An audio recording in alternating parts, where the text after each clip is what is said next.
दुनिया भर में भले ही महिलाओं और पुरुषों को बराबर का अधिकार दिए जाने की बात की जा रही हो, लेकिन महिलाएं अब भी कहीं न कहीं बराबरी की लड़ाई लड़ रही हैं। पुरुष प्रधान समाज से आजादी पाने के लिए महिलाएं हर संभव कोशिश करती हैं ताकि खुली हवा में सांस ले सके। न केवल भारत बल्कि विदेशों में भी यही हालात हैं। दुनिया में कई जगह ऐसी भी है जहां आज भी महिलाओं का शासन चलता है। इसका एक जीता जागता उदाहरण अफ्रीकी देश केन्या में स्थित एक गांव में देखने को मिलता है। दरअसल केन्या की राजधानी नैरोबी के पास एक गांव है, उमोजा। ये एक ऐसा गांव है जहां केवल महिलाएं रहती हैं और उन्हीं का शासन चलता है। आज के वक्त करीब 250 से ज्यादा महिलाएं अपने बच्चों के साथ इस गांव में रहती हैं। इस गांव में पुरुषों के आने पर प्रतिबंध लगा हुआ है। अगर कोई पुरुष यहां प्रवेश करता है तो उसकी जानकारी स्थानीय पुलिस को दे दी जाती है और उसे चेतावनी दी जाती है कि वो ऐसा दोबारा न करे। गांव की शुरुआत साल 1990 में 15 महिलाओं के समूह के साथ हुई थी। संबूरू और इसियोस के पास स्थित ट्रेडिंग सीमा के आसपास के इलाकों में ब्रिटिश जवानों ने इन महिलाओं के साथ दुष्कर्म किया था, जिसके बाद इनके समुदाय में इन्हें घृणा की दृष्टि से देखे जाने लगा, जैसे इन्हीं की गलती हो।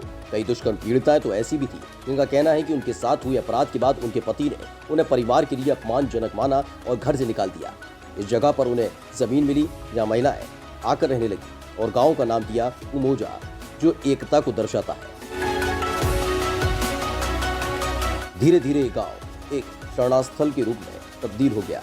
यहाँ उन सभी महिलाओं का स्वागत किया जाता है जिन्हें उनके घर से निकाल दिया जाता है। यहाँ अपनी शादीशुदा जिंदगी में परेशान फीमेल म्यूटिलेशन से पीड़ित महिलाएं, दुष्कर्म और अन्य अपराधों से पीड़ित महिलाएं आती हैं। कई महिलाएं ऐसी भी हैं जो अपने पति की मौत के बाद यहाँ आती हैं।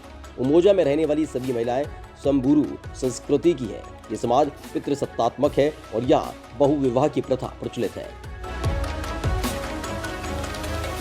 यहाँ फीमेल म्यूटिलेशन सबसे ज्यादा किया जाता है।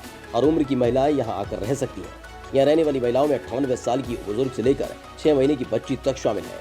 कई महिलाएं तो गर्भवती अवस्था में ही यहाँ आकर रहने लगती हैं। इस गांव में भौतिक सुविधाओं की कोई कमी नहीं है। यहाँ पर प्राइमरी स्कूल्स हैं, कल्चरल सेंटर्स हैं और साथ ही साथ सांबूरू नेशनल पार्क भी है। यहाँ पर अक्सर टूरिस्ट इस नेशनल पार्क को देखने के साथ ही इस गांव में भी घूमने आते हैं। यहाँ की महिलाएं अपना जीवन यापन करने के लिए पारंपरिक ज्वेलरी बनाती हैं और यहाँ पर आने वाले टूरिस्ट को ये बेचती हैं। इस गांव के चारों तरफ फेंसिंग तारें बिछी हुई हैं। यहाँ पर केवल एक ही गेट है। अगर कोई टूरिस्ट यहाँ घूमने के लिए आता है तो गाँव की महिलाएं गेट पर खड़े होकर एंट्री फीस लेती हैं। अब आपके जहन में एक बात चल रही होगी, जब यहाँ कोई मर्द नहीं है तो यहाँ की महिलाएं गर्भवती कैसे होती हैं? असल में हम सभी इंसान हैं और हम सभी को शारीरिक भूख की जरूरत होती है और इसी भूख को शांत करने के लिए इस गांव की महिलाएं चोरी छिपे दूसरे इलाकों में जाती हैं और दूसरे मर्दों से शारीरिक संबंध बनाकर अपने वंश को आगे बढ़ाती हैं।